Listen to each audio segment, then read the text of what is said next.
So this video is going to show you how to work on a rusk thinning shear.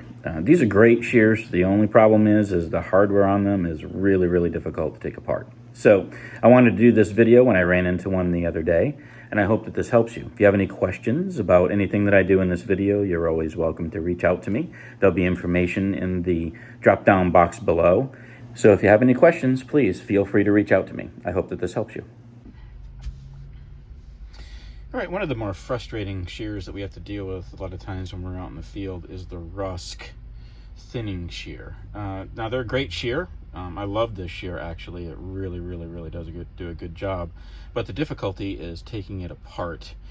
You almost have to have 3 hands in order to take these apart, because this is a split end screw that goes through the shear down into a nut system that actually has a little bifurcated nut on the top of it here that requires a spanner wrench to take this thing apart. So to do that, I use this tool. This tool is available from Josh Freund. This is not a sponsored video. This is just something that I use every time I come across a shear like this, or anytime that I come across a shear where I need something else to actually hold the shear in place while I'm doing work.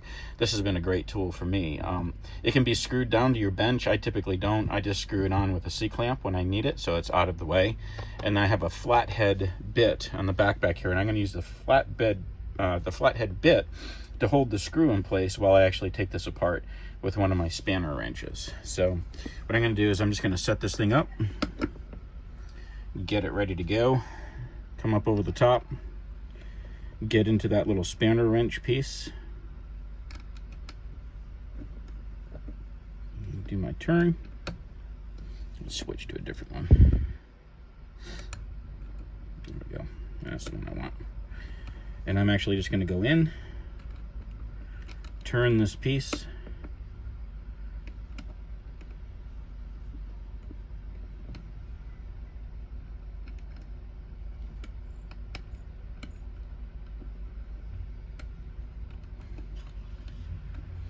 loosen this nut up, and then once I get it loose enough, I'll be able to take it apart a little bit easier. We're going to switch this up to this piece here. Make sure you have this seated over the flathead. Settle this piece on to get this off. And the rest of the way it can come off with just a regular screwdriver as well, just to make that a little bit easier. All right, so that nut is just about off. So we're going to make sure that we keep all of this together. Take this out, separate out the pieces so you can actually see the nut here. There's the split end screw that went through. Take this out. I'm going to put the split end screw down. I'm going to go ahead and get the washer out that was on the split end screw. And typically what I'll do is I'll put that washer over the head of the screw. That way I don't have to worry about mixing those washers up. And then there's typically a washer on the inside where the bifurcated nut is as well. So we'll make sure that we put that over. Both of these are bugle head type screws and nuts, so you want to make sure that the contour of the washer goes over the proper way. And now this is a part to go ahead and do a sharpening. All right, so this shear has been sharpened now. So the main thing that you have to remember is which part came out of which blade, because both of the blades essentially look exactly the same. So typically your bifurcated nut is going to go into the tooth side of the blade. So we're going to start off with that in just a second, because we're going to put this one in first. Set this into place. I'm going to flip this over, and I can get this lined up with my flathead screwdriver. All right, so that is lined up and that is ready to go.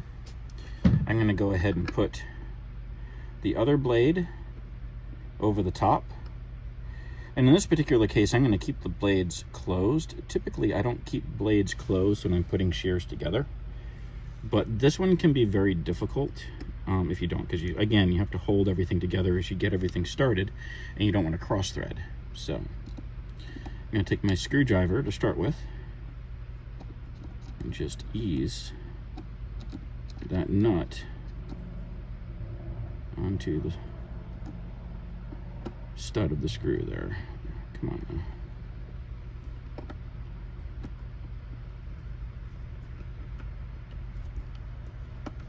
There we go. Just taking time. I'm going to tighten that down reasonably. I'm going to open the shear back up,